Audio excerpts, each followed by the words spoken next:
Revenue Forum is a non-profit initiative started by me in 2008, more as a desire to meet interesting revenue managers and get inspired myself. Currently, we organize monthly webinars every first Thursday of the month. These we started recently in the wake of COVID-19.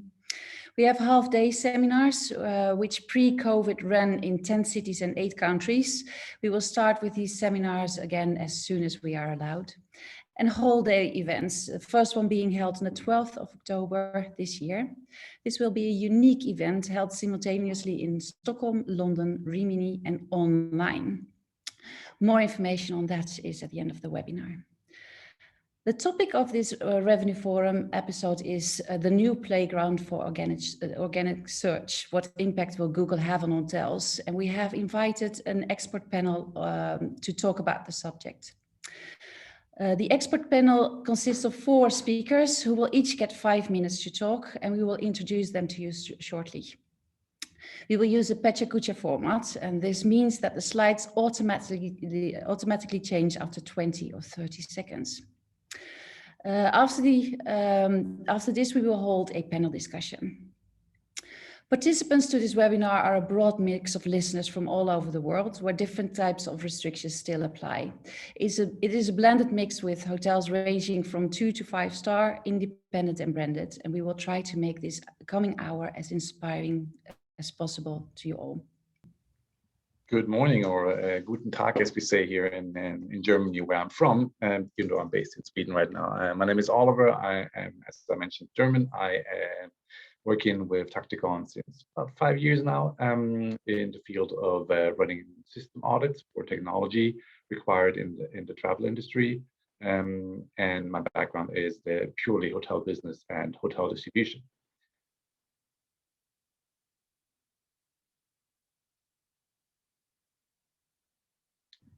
Erik, you there? Yes. Good afternoon. Goedemiddag, as we say in Dutch in the Netherlands. My name is Erik Baumann. In my presentation, I already included this sheet with like a small introduction of myself. So I won't do that twice, but I'm really happy to be here. And thanks for the invitation. Looking forward to this next hour. Hello, everyone. Thanks for joining this webinar, and thanks, Annemarie, for the organization. I am Pau Siquier, and I am the Digital Marketing Director at Mirai. We are a company that helps hotels to grow direct channel sales. And good afternoon, everybody. My name is David from Up Hotel Agency. I'm the founder and run Up Hotel Agency. We're a digital agency specializing in hospitality and driving traffic and, importantly, bookings to the hotels we work with. Well, thank you all, wonderful speakers.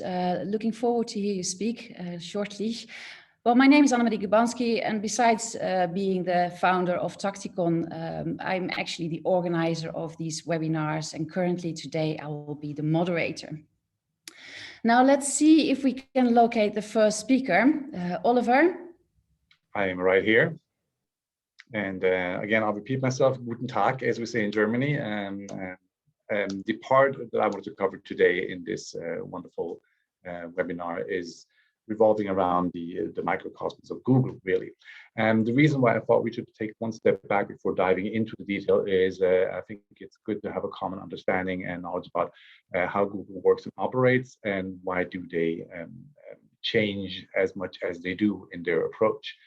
The reason for that being, of course, that Google has been around for a good 25, 30 years now, depending on when you go back in history. And they are a company that has had a huge impact on how information is being sought, found and selected by users on the internet. So I wanted to take a short moment to introduce and go back to describing a bit what the services are they provide, the role they have, which businesses or how the business model functions, and which markets they cover, to then segue into the fact how we as business owners can benefit, especially when it comes to being findable on searches.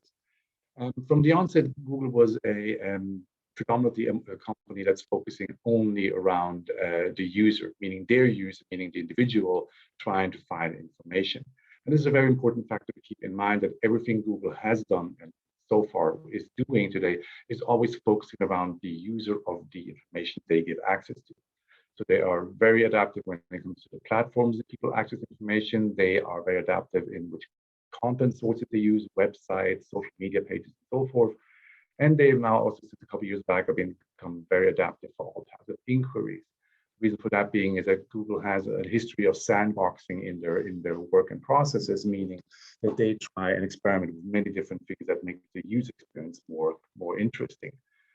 So they primarily act as an information for the users, and secondarily they provide services for businesses, as you and I and everybody else in this auditorium certainly has. And the relevance of how to become vital in the displaying information is, of course, depending on how quick the user can access the information, how true and accurate it is, and how it can be found. The business model circulates around two main core businesses. The one is the ad-triggered business, where we all buy ads and pay for these ads based on revenue on a cost per click basis, or on a cost per acquisition basis, or with set fees when we bid for AdWords. And the volumes being circulated in that area are truly enormous. So Google handles a microservice kind of business where billions and billions of search queries every day, about 5 billion at this stage, are being converted into money. Some of them don't convert directly, but at the end of the day, that's the ultimate goal. The markets they work in are, of course, all around the globe. They don't care which language you speak. They don't care which device you use. They don't care about the source of the query, where it's their own platform or if it's integrated in a service. And they don't really care about the industry they're catering to. It sounds odd in this context, but I'll get into that a bit later. The relevance of voice search has been and can't be highly stipulated enough, seeing that Google was one of the first partners or players in this field. And today, even about half of their searches are being run by voice clients or voice devices. And Google has been a pioneer in creating definitions that semantic search, hummingbird, as you might have heard, these little black boxes that are hovering above your search result pages, and knowledge graphs. This has triggered some thoughts about how Google has changed aspects and changed role from becoming a search engine to becoming a response engine. So in this context of today, how Google is approaching organic searches, I think we need to speak about how businesses are being found on Google, and that is, of course, about the content, how true the information is that is relating to pertaining to the query, which are the services you have from Google, and how well your search engine optimization is set up, and additionally, of course, whether you're using AdWords. The reason I'm mentioning voice because the fact that voice is taking such a big role also points to the fact that we need to look differently on how we organize our pages when it comes to search engine optimization, being that voice searches are more complex in their setup and how the user enters them, and therefore need a different kind of logic when our websites are supposed to respond to these queries. And as you see on this graph here, text searches are more concentrated in the amount of words being used in relation to voice commands, which are much longer. So when you're looking at SEO for voice, the approaches that are being used today are looking at your data structures, meaning your tags. And there is a markup language called schema.org, which is highly recommended to be used in the indexing of your web pages. Very important also is the Google My Business listing page, which refers to the way that voice is being used, and that's relating to what's called near me queries, when a guest or user asks for information about near them, or if it's pertaining to the fact that they're looking for information about your opening hours and so forth. We'll be discussing more of this in the panel debate later, and I'm very happy to hand the conversation over to Erik as far as I understand it. Thank you so much, Oliver. A good, very good first introduction of what Google is doing. So let's see the next speaker, Erik. I hope you're ready. Yeah. Okay. I'm ready. Let's go. My name is Erik. I'm the founder of hotels.com. After the hotel school, I did my traineeship at Golden Tulip, and I quickly found my way into the internet industry. But in the .com bubble, I lost my job, but never let the good crisis go to waste. I ended up starting hotels.com and becoming an entrepreneur. At hotels.com, our mission is to connect guests with hotels. We do this by building hotel websites and offering commission-free booking software. Help hotels to get the best distribution mix with channel management and GDS, and advise and implement on digital marketing strategies. In these slides, I want to give you some context as to why Google is doing what it's doing, where Google came from and where we think it's heading, and how this will affect the hotel booking market, and what we think that you should do. So, we all know Google as the digital yellow pages. When you type hotel in Amsterdam, it gives you suggestions of hotel booking sites. You have to go to these sites, compare hotels, compare prices, and compare the sites and make your choice. But if you're booking an entire trip, this can be quite a struggle. First, you have to find your flight, then a hotel, finally also a car. Google had already researched this long ago and concluded this is very bad user experience, because we've all been there comparing these sites, haven't we? So it was a shock for many people when Google acquired ITA software back in 2010, an airfare shopping engine. Was Google going to sell airline tickets? No, it's the data they were after. That's what we know now. To integrate that in Google for a better user experience, and for advertisers to make this page more valuable. A few years later, a similar thing happened with hotels. Google started aggregating hotel data. With hotel chains, they built direct connections, but for independent hotels, integration partners became crucial. The interface started to look like an hotel website, and again, the question arose, is Google going to sell hotels online? The answer here is the same as with flights, it's user experience. In the future, you might even book on Google. However, they will never fulfill the transaction. This will always be handled by OTAs or integration partners, as they don't want to be legally responsible for the transaction or do any support on it. So how do the free booking links fit in here? Again, this is about getting data because more independent hotels will be onboarding because of the free booking links. It's all part of a bigger strategy, which offers a better user experience, makes the page more valuable, but also means more advertising dollars for Google. This raises a question or dilemma for many OTAs. Isn't this just Google getting a bigger piece of the OTA pie, where our commission fees just go somewhere else in the name of better user experience? Well, there are big and important differences. Let me explain some of them. Google offers a lot more opportunities to push the hotel's direct channel. It offers choice on how you want to advertise, a cost per visitor, or do you prefer a commission per booking? So with the right strategy, it can help lowering distribution costs, and that is really the key. And what is crucial also is guest data. OTAs nowadays are really trying hard to keep that away from hoteliers. But whose guest is it in the end? Google offers all the data, which will help you increase your guest lifetime value. Also, as Oliver just mentioned, it is expected that voice search will grow a lot over the next few years. And Google needs to know all the answers as they go from a search engine to a response engine. It doesn't make sense when you want to make a hotel booking and voice search answers go to hotels.com or go to booking.com. You want to make a concrete booking. So what's our vision on this? Use all the opportunities of Google, but do it with a strategy. A strategy aimed at lowering distribution costs. Keep building on your direct channel. The OTA landscape may change, but direct will stay always. So we should all aim for at least 50% direct sales. Thank you all for my small presentation. I was a bit nervous in the beginning, but it was actually my first time doing a webinar like this. I hope you like the info. If you want to know more, drop me an email and yeah, we can help you, definitely help you build a stronger direct channel. Thanks.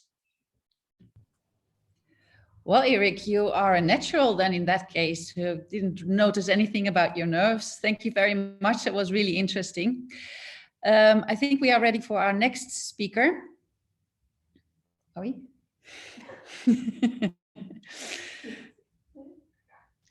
Okay. Pau, I hope you're also ready. Yes, hi again. As I mentioned before, my name is Pau. I'm Digital Marketing Director at Mirai, and we help hotels to grow direct channel sales. The way we do it is through what we call our three pillars, which is technology, because we have our own booking engine, also a strategy, because we do e-commerce advice, and digital marketing for hotels, including meta search connectivity, which is something very popular in the last times. So I'm talking about something similar like Eric. Thank you, Eric. Your presentation was great. And let's go. Okay, so the new playground for organic search, we want to illustrate how it is changing, because organic search is no longer the way customers find your products online. And this change has an impact on your business. So it's necessary to understand this new scenario and adapt. Okay. So now it's more about how Google replies queries, pulling information from different resources. And despite this having an impact, especially on everyday issues, here you have a clear example from hospitality about how it was with a list of results and how it is today with a lot of available information. So the thing is that Google is creating an ecosystem where you can find answers to everything you need. And it's understandable, because Google's mission is that they want to organize the world information and make it accessible and useful. And in this sense, search helps quite a lot. And at the end of the day, they are just doing what they are saying that they're going to do. I mean, they are following this idea to organize information, and they are doing it successfully, including in their SERP, the most information possible relevant for the user, and obviously improving user experience. So up to here, everything is perfect with Google, especially from a user point of view. But if you realize all these interactions and replies happen in the Google ecosystem, so the user rarely reaches your website. In fact, according to a Focusrite article from some weeks ago, last year, 65% of searches on Google end up with 0 click-throughs to websites, blogs, or wherever, because Google provided all the answers a user would need on the search results page itself. So here's the debate. If we trust Google to drive traffic to our website, but this traffic doesn't pass from Google, what should we do as a hotelier to still see Google as an ally for growing my direct sales? In the hospitality industry, progress is being made, but it's not as easy, because there is no single answer for an availability request or a hotel search in a city, for example. But even so, Google wants to embrace it, and they are building a travel ecosystem step by step with Google Hotel Ads, Book on Google, property promotion ads, and recently Freebooking links, which I would like to focus on a little bit. Freebooking links within Hotel Ads was rolled out in March, and until that moment, Hotel Ads was just a paid showcase in which only bidding channel would appear in the results. And now every single hotel is eligible to appear in the results. As you can see, in this new layout is very, very much aligned with the traditional result page, where the top of the page is reserved for the paid ads, while Freebooking links are shown just below. With the introduction of these new layouts, let's say that the rules of the game on Google Hotel Ads has changed a little bit, because the space for the paid ads on the top of the page is reduced to 4 results as maximum. And this will make that competition for those top positions will be higher. But despite Freebooking links, participating in Hotel Ads is still interesting from our point of view. As you can see here, entries in the paid ads section have a lot of information related with your property: room bundles, cancellation policies, call-outs, room types, etc. So the question is, how can I take advantage of Freebooking links? So now we have some data based on these previous weeks after the launching, and we have seen is that Freebooking links has 17% click share and represent 11% of the sales. Keep in mind that the share depends also on the 16 paid ads. The less visibility the campaign have, the higher share of the free booking links. Another interesting discovery was that there are no relevant differences on certain KPIs. For example, length of stay or average booking value are more or less the same between paid ads and free booking links, but we realized that hotel ads paid campaigns convert more than free booking links. So free booking links was a major move by Google, giving the direct channel more options to compete with OTAs. And our recommendation is to take advantage, not just free booking links, all the opportunities that Google represents for growing your direct channel sales. And that's all from my end. Thank you very much. And you can check our blog. Just today, we have launched a very interesting post where we analyze much better the impact of free booking links. So thank you. Thank you so much for that, Pau. Interesting also to see that there are no click-throughs actually from the Google pages. Let's see if we can have our final speaker of today, David. Are you ready? Present and correct. Yes, I'm here and ready to go. So I'll introduce myself. I'm the founder of Up Hotel Agency, specialized in websites and marketing digital services, really. I've worked for over 18 years with hospitality, with big brands like Hyatt, Hilton, IHG, smaller groups, individual boutique hotels, and really very much focused on results and understanding the nuance and balance of a hotel website being both an e-commerce tool, but also a brand tool. So we've looked over these presentations at how the search landscape has changed, and it really has. Users are less likely to differentiate between ads and listings. There's more visual content, there's maps, there's meta, which we've talked about. It's really changed the way it's presented. And in fact, organic search really has been pushed right down. You almost need a submarine to get down to that first page, first ranking. Before, we were always, 10 years ago, I'm #1 on Google for my brand, or #1 for this search term.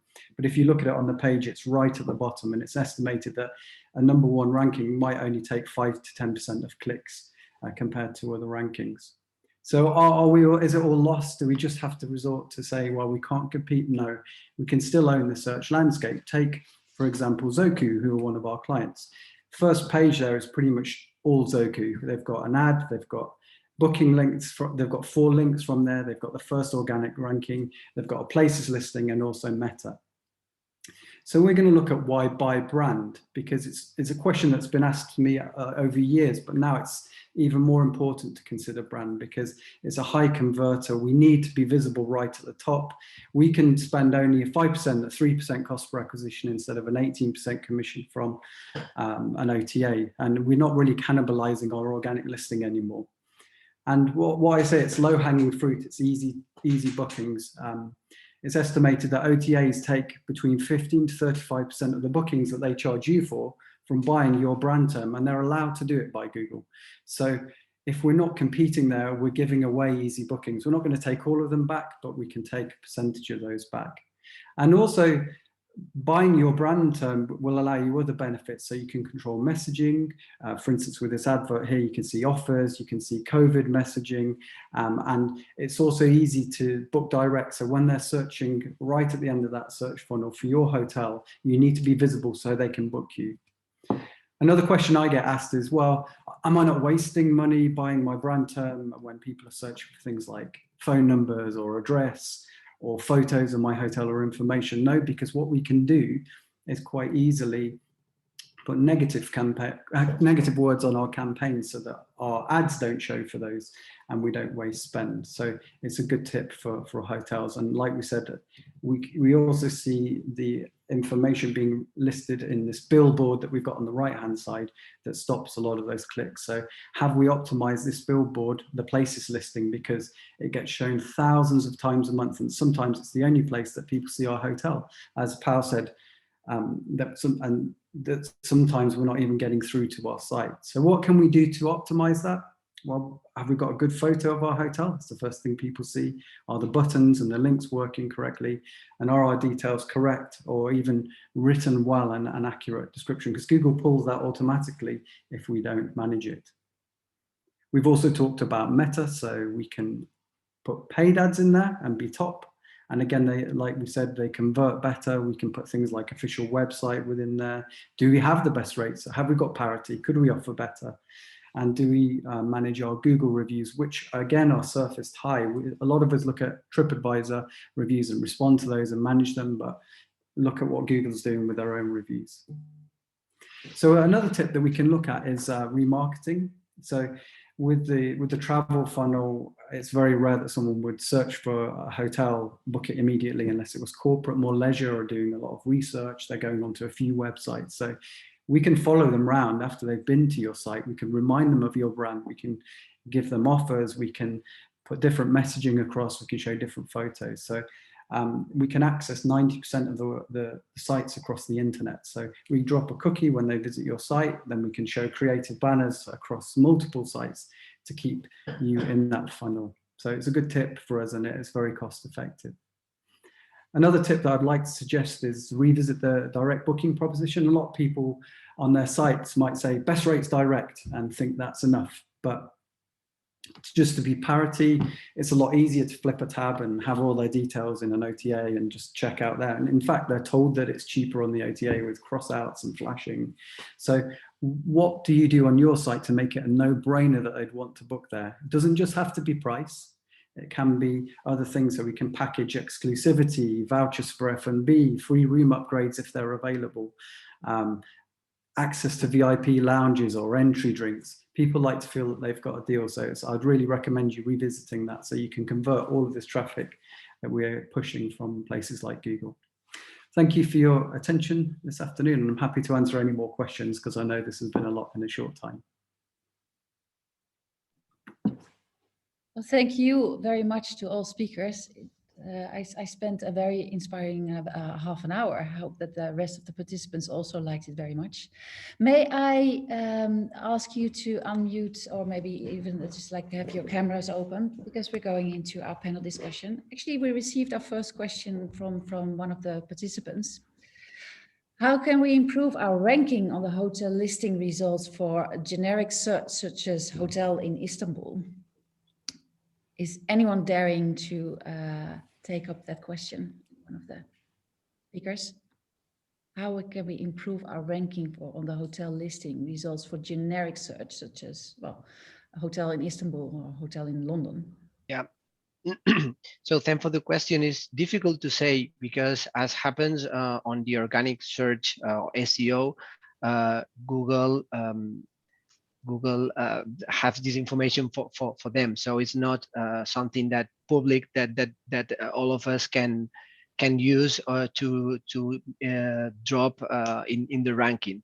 But my suggestion would be that you should use all the content information that you could put in your business in the Google My Business site. All the information that you can put there, do it, images, content, everything which is understandable for Google may help to increase your ranking in a hotel list. Okay, thank you. Thank you. I think it's also the question if it's really relevant for an individual hotel to rank so high on these terms, you know, because I think, you know, that's where Google comes in, or the OTAs come in. It's like more like a billboard, you know, because people don't really know what they want yet.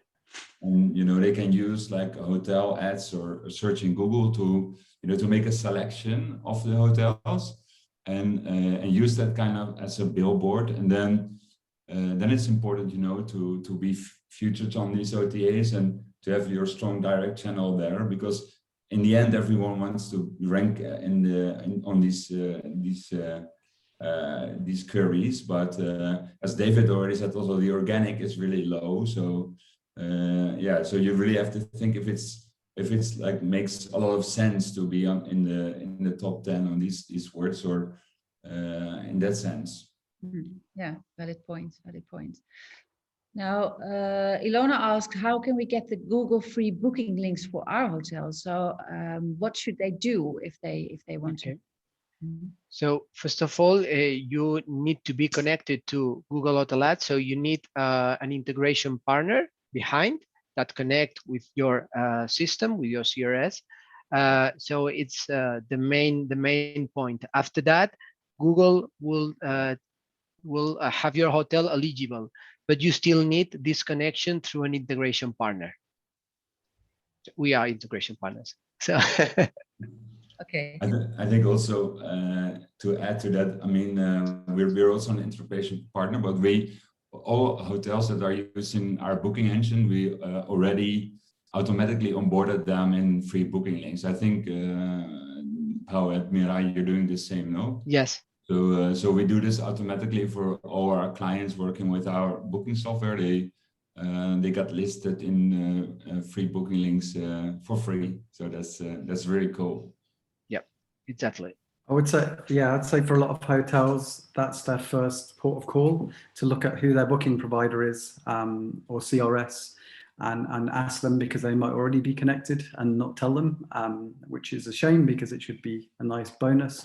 But if not, then ask first there. And if there is no connectivity, there are other ways of connecting. There are other service providers, of which you've got some here, and other means. But first of all, just check whether you've got it or not. But I would say, in addition to free links, as Pau quite clearly said, the paid links do work better. And if you manage a good campaign with paid links and the free links together, you can really take some share back from the OTAs, who are also paying for those links and still managing to make revenue and a cut on the 18-20% that they're charging you on commission. So there's definitely an opportunity, if you manage it correctly, that you can get results by both. But make sure you get the free links by far, because there's no reason not to. Okay. Thank you. Justin actually asks, like, if you have a crystal ball, what do you think will be the biggest change in Google's the next 5 to 10 years, as Google has already begun work with fortune telling and looking to predict future potentiality?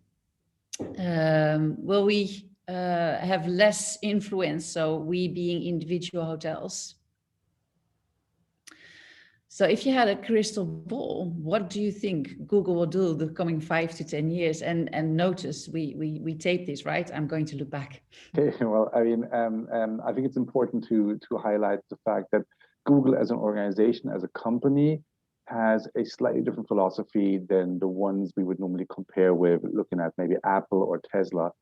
Google historically has proven to not have a very defined vision of where they want to go. The entire board of Google historically is comprised of mainly scientists that have, computer science degrees and so forth.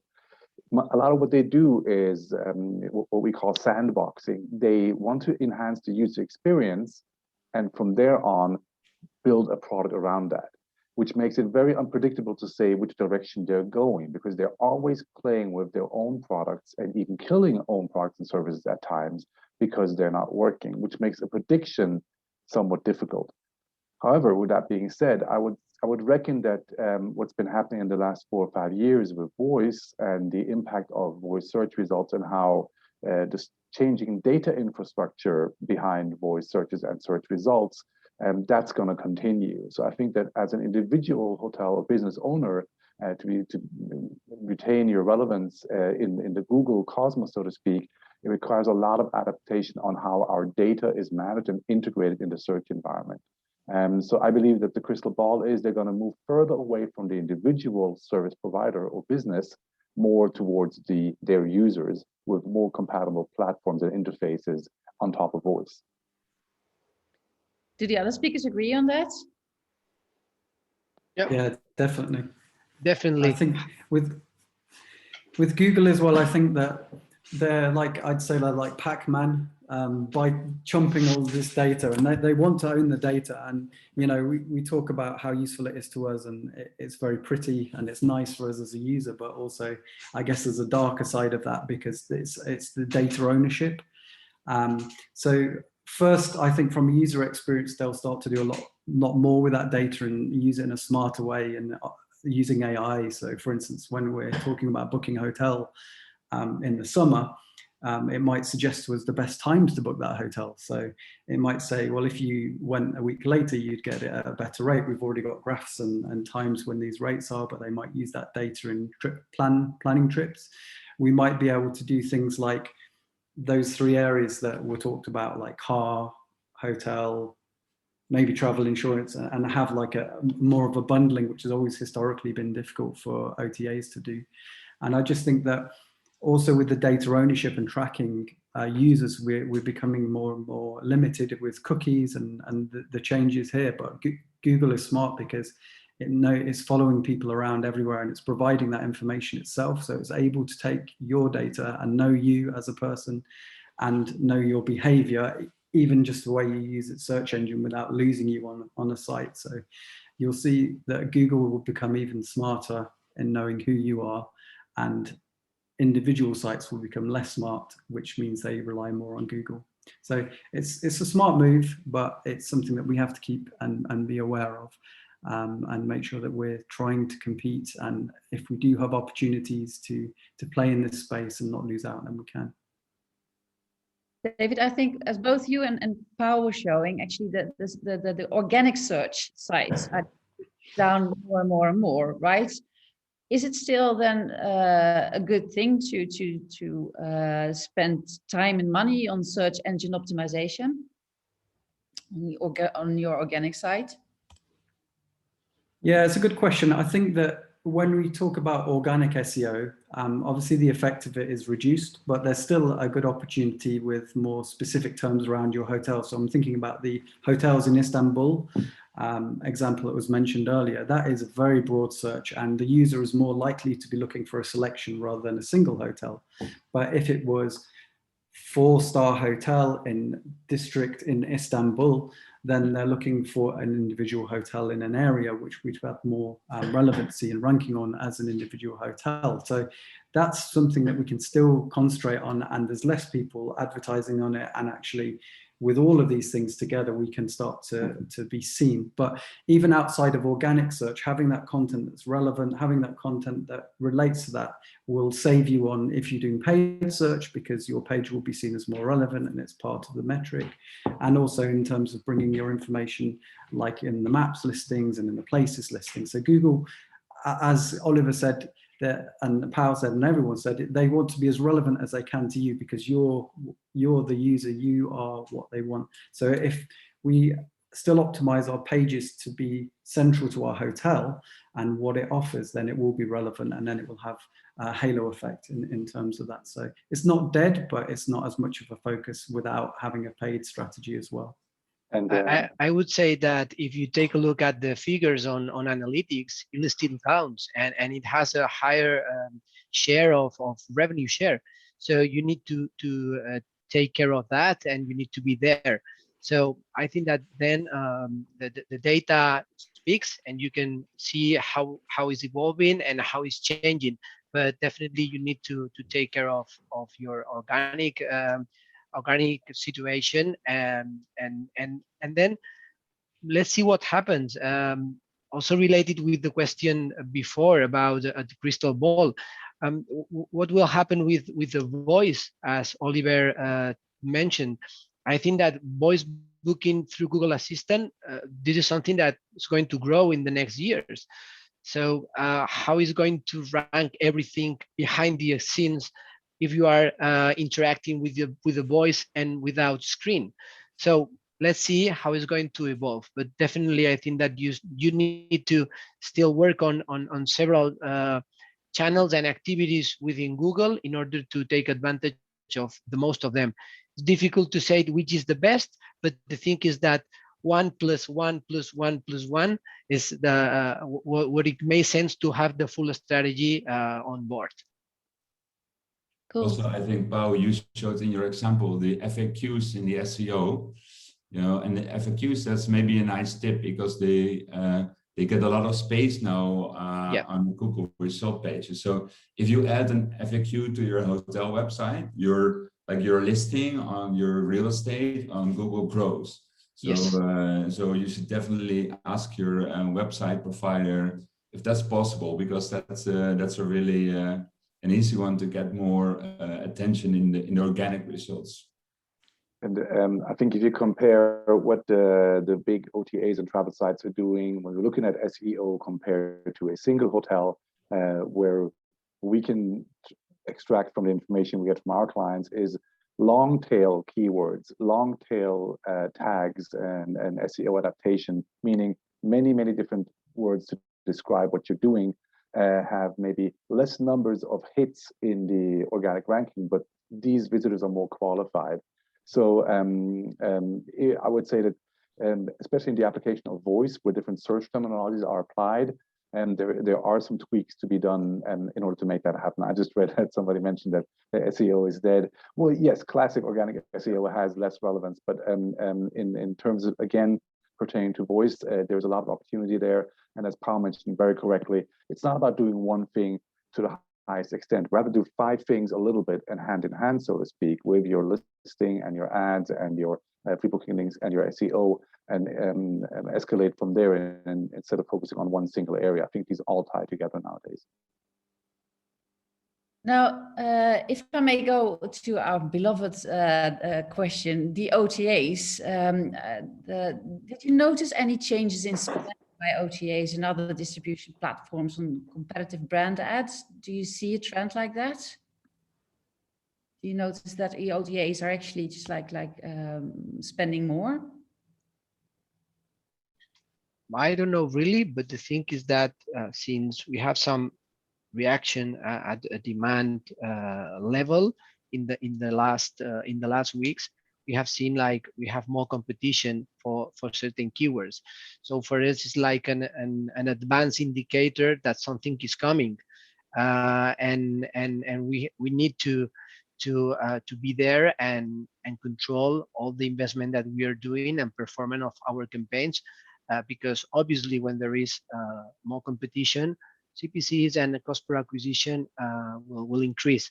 So I don't know if it's something that it's a trend, but at least with our clients, we have seen that still now OTAs are again pushing hard for certain placements. But I think ultimately the question is maybe, can a single hotel compete with the OTAs on Google paid search? Yeah, I think that. Yeah, go ahead, David. Yeah, I think that I'd agree with Pau that the recently, obviously with COVID, there was a reduction in bidding, and now they're back in full force, which is a good indicator to us in terms of data as well, that it's worth bidding again, especially if our hotels are opening. But it's not that how big. We think of people like Booking.com, Expedia, and OTAs having these huge budgets, and there's no way that little old hotel me can, work within that and work against this huge behemoth of an online travel agent. But we can, because our hotel website is the most relevant website, and we must never forget that for our hotel it is. So buying brand and covering your brand can really make a difference as long as your site is good enough to convert and convince the user. So doing things like that, make sure that when we do pay for that click, that we've got the highest chance of them converting on our site, that our booking engine's good, that we're tracking everything and working that into our strategy is important if we want to. And it's totally possible, because we have all of our clients who buy brand, who have a good website, they're able to get a cost per acquisition that is well below 10%. In fact, it's a lot lower than that usually.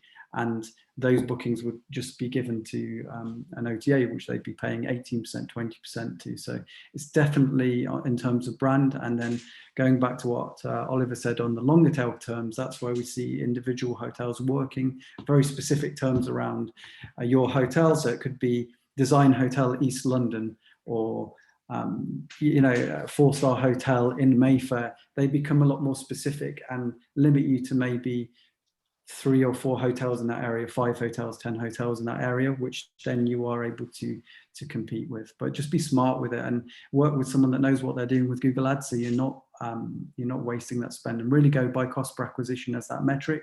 So as long as you're making that sale for cheaper than it's going from other channels, then there's no reason not to take that direct. I would say also that this is a sentence that I usually say, is that the user is just one click away. I mean, between your website and an OTA. So you can be there, and you need to put all the best from your product, from your advantages, your value, to get the client, the user, in your website. So it is possible, as David says, and I think that there are several examples where you can fight against an intermediation, an OTA, in order to get the sale with you. And it's not just about paid search. I mean, you also have these other options on Google, like Google Hotel Ads, and you can be there, and you can take advantage of all the features available to get this specific click with you, instead of through an OTA. Obviously, the strategy that you should have in your company and your hotel, even if you are independent hotel or little one, should focus on direct channel sales, because if not, it's really difficult. But if you think that you can have sales from your website, for example, with some add values, or with some specific rates, or through your loyalty program, whatever. But definitely you can do that. I think we also see that the percentage of direct booking now during the crisis is higher.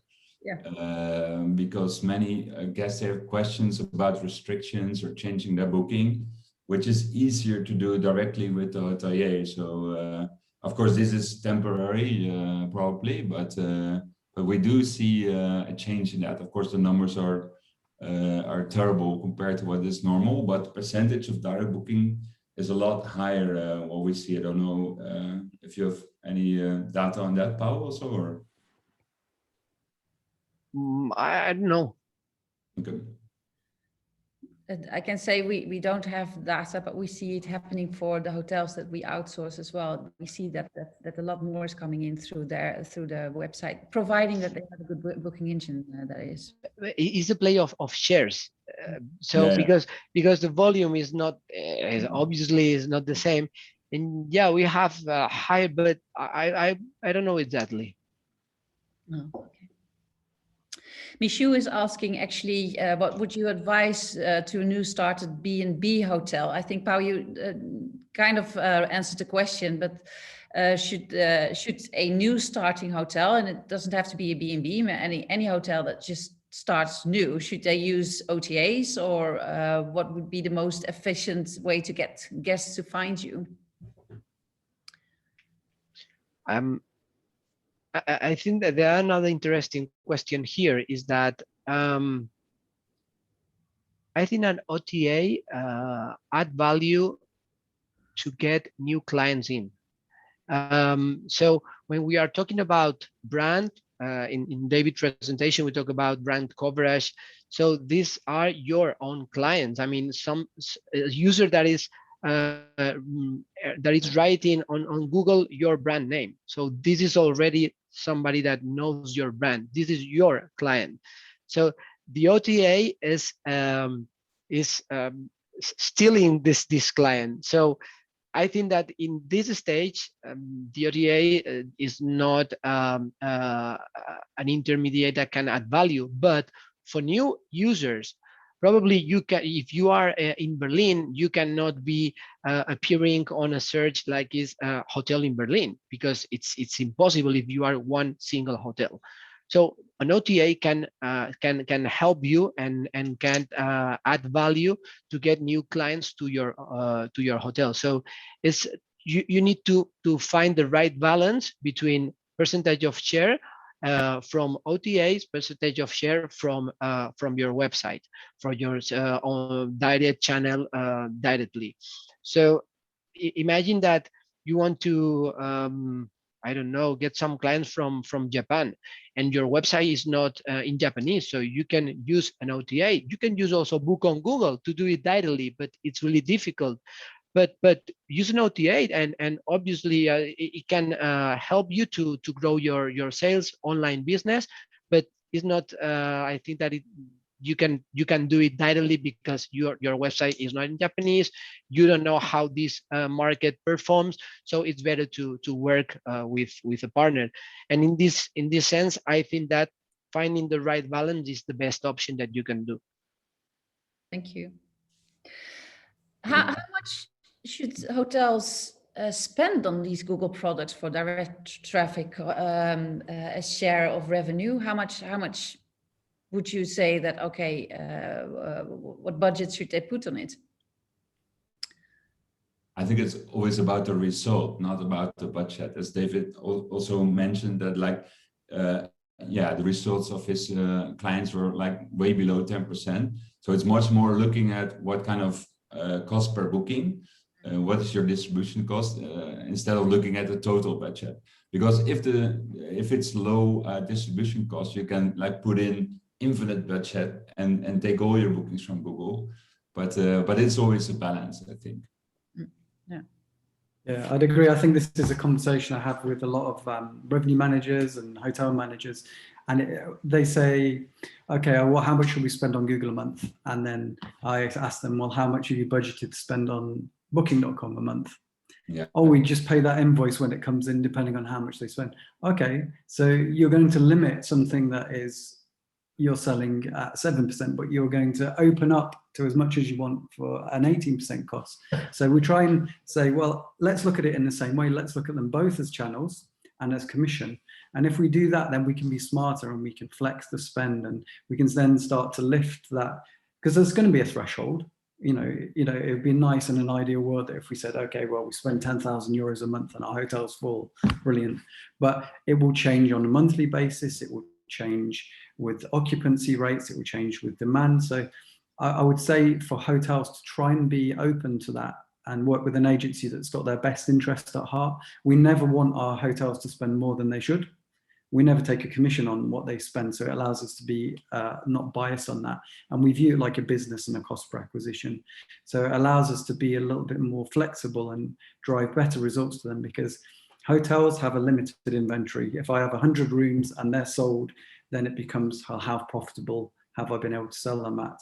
And, you know, I can't always raise my average daily rate because there's a threshold to what I can sell in my area. So then the difference becomes that profitability, and that's driving direct sales. And again, what we've talked about, if they're your customer, you own their data, they're in your database, you're able to market to them future as well. So it's a hard question to be asked, and it's a shame not to be able to give a clear answer that's 3,000 euros, that's it, bish bash bosh. But the reason for the answer is more the fact that we want the hotels to do even better from their direct channel and work with people that are honest and say, well, this is going to be about your threshold.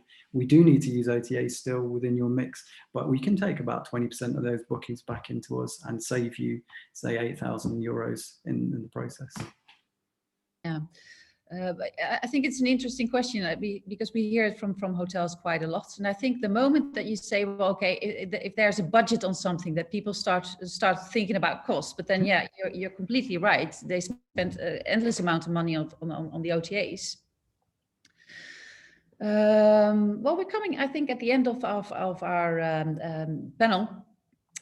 If I may ask, just like all of you, what are your top 3 tips to improve visibility and direct booking traffic on Google?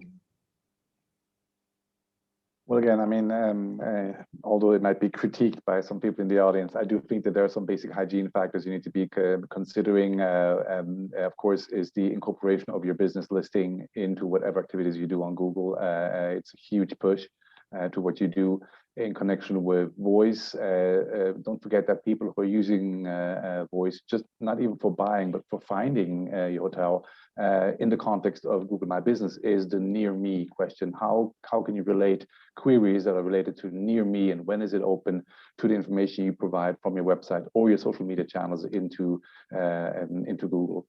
And then, and again, in terms of conversions and attracting bookings, is yes, of course, the free booking link is a great idea, but again, I think it works absolutely best in combination with ads, paid ads as well. Meaning you need to have both in order to prove the relevance to the customer. These are my tips. Okay. Yeah, I think that are some very nice answers, but in regards to the business listing, we see a lot that even that like the wrong URL is still in there. So every hotel should check that first, you know, because sometimes like some sneaky OTAs, they try to grab the URL in the business listing, but we still see that happening so often. So I think, Oliver, what you're saying, yeah, to claim your business listing is really a good starting point, you know, in getting your your Google listing, but also your direct business up to date. I would say that, sorry, David. No, go please. I would say that participate on Google Hotel Ads. I would say that cover your brand queries and take advantage of all the data behind in order to get better future performance with those clients. And well, it's very aligned to what everyone said, which is good. We're all in agreement. I think that places listing is really important, and it's often ignored. In fact, it's not claimed by a hotel, so they don't own that information and optimize it. Again, we've talked about brand in my presentation and covering that. Look, when we talk about covering brand, it can be the brand term, physically the hotel name, but also the meta ads, and that is a brand push. That's a direct push for you guys. So get those free links. And I would say, just from working with Meta and managing a campaign properly on the paid ad side of it, the paid Meta, it really works for hotels so well. And you get such good results that you're able to compete with OTAs for a very low cost. So do that. And my final one is also talking to what Oliver said, that actually, you know, if we're paying all of this money and we're putting all this effort to drive people to your site, when they get there, are we presenting the information properly? Is the UX correct? And is that book direct proposition right? Because whatever we do, if we're losing them at that stage and they're going and booking somewhere else, we've missed out on all of that hard work that we've put in. So make sure that your site is optimized to convert. It doesn't have to be flashing like booking.com and cross-throughs, but make it a proposition that really is what I'd say, again, a no-brainer, that it's a natural place for the user to want to book direct with you. I would say flashy. I mean, I see an increasing amount of pop-ups on hotel websites. And, you know, sometimes I must say it irritates me, because I can be on a website to look for specific information, and then all of a sudden it's like, okay, book direct or sign up here, and it comes after 2 seconds already. Is there a best practice for pop-ups in that hotels can take away? Don't know if you're the right person to ask. The thing is that it does increase conversion. It does. So it is a bit annoying maybe to see, but it does actually work. So you know, it's a bit of both there. But I would also say find a good partner, like who you can make a strategy together, like David or Mirai or us. You know, find a good integration partner. Don't only want to promote ourselves, but I think that is a really key also to find a partner where you can, you know, think of a strategy together and that help you and advise you to get the most out of it. I think that's also a really important one. Yeah, thank you. Mm-hmm. Nice. With pop-ups as well, I think that we need to be careful, because I talked other stuff. It's a balance of like a brand site and an e-commerce tool, and some go right to brand and lose people when they're booking, and some go right this way and they have flashing and pop-ups, and it actually, like you say, annoys you, and you probably go onto another site.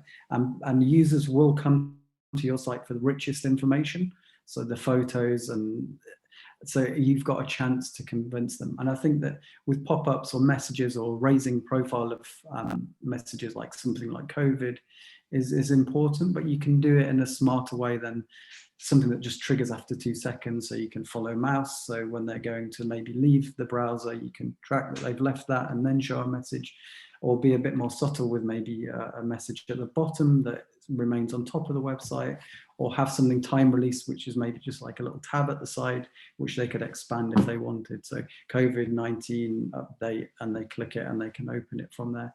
So there's different ways of doing it. And you're right that in some cases, raising messages does improve conversion, but we need to be super careful that we don't put people off and push them away from our site, because it's an aggressive place to be and they've got enough of that from an OTA. We need to be able to deliver that information in the right way. And that's part of the user experience there, because if we guide them in that right way through there, then it means that it will be beneficial for them and they'll enjoy our site. Yeah, and I also think, I mean, on a customer journey part, I mean, I'm usually at a hotel website at several occasions, and I'm looking for different information at several occasions. So I'd love a pop-up to talk to me about the thing that I'm probably going to want to see at that moment, and it might be so that it can be adapted to a customer journey, right? Okay, thank you very much. This was a very interesting hour, at least for me. We come back to our speakers in a moment, but then let me also just say the next webinar is going to be in June, on the 3rd of June, and we're talking about shaping the commercial department. Speakers at that webinar are coming from Oki, IDS, RateGain, Demand Calendar, and OTA Insights, and we have a special guest from a company called Sabis. This webinar has been recorded, and I will send you the recording to your email addresses as soon as I've edited it. If you have any questions you would like to put to any of the panelists, feel free to email them directly, and we'll show the email addresses in a moment again. The other thing I wanted to say is actually something about the 12th of October.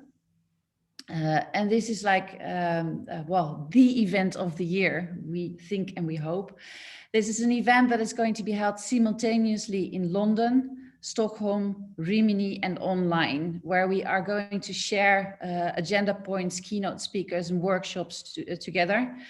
And it's going to be a fantastic experience. It's called Leadership from Chaos. We're going to talk a lot about how you can, how you can eject yourself out of this situation. So keep it in your diaries, the 12th of October. It's a whole day event.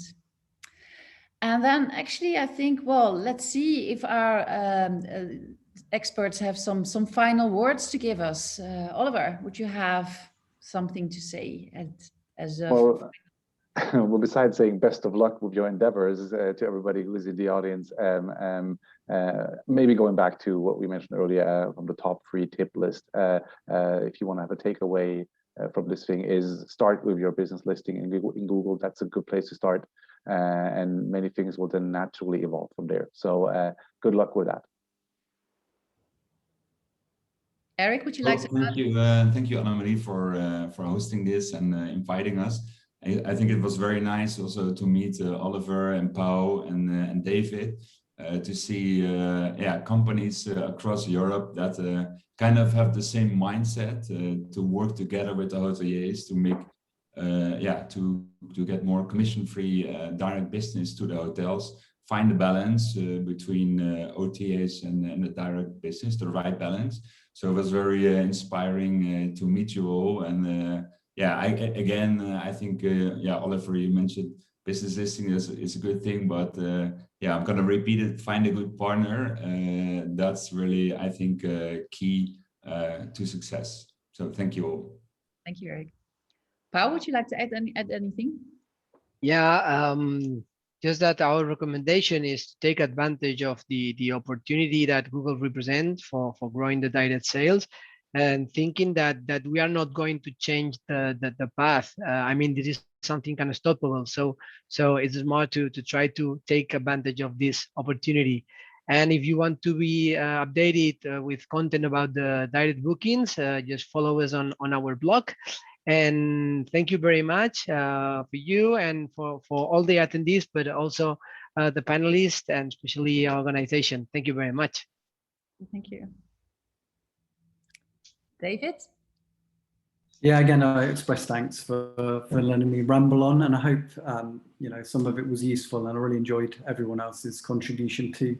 And just for any hotels there listening, it's been a tumultuous year. It's been a crazy year for everybody, including us guys working with you.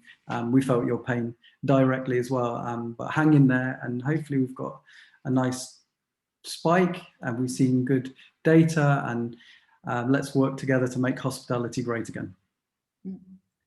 Yeah, thank you for that. I second you that on that one. Actually, it's been a very, very, very tough year. A lot of people, a lot of hotels, like saw their savings disappear in one moment, and a lot of people lost their jobs. But summer is coming. People are starting to travel again. Let's vaccinate and let's hope that we can eject ourselves out of this situation as soon as possible. Thank you all for listening. I hope you found it an enjoyable hour. I did anyway. Thank you to all the expert speakers, but especially special thanks to all the participants. Thank you. Hope to see you next month. Thank you. Thank you. Bye. Bye.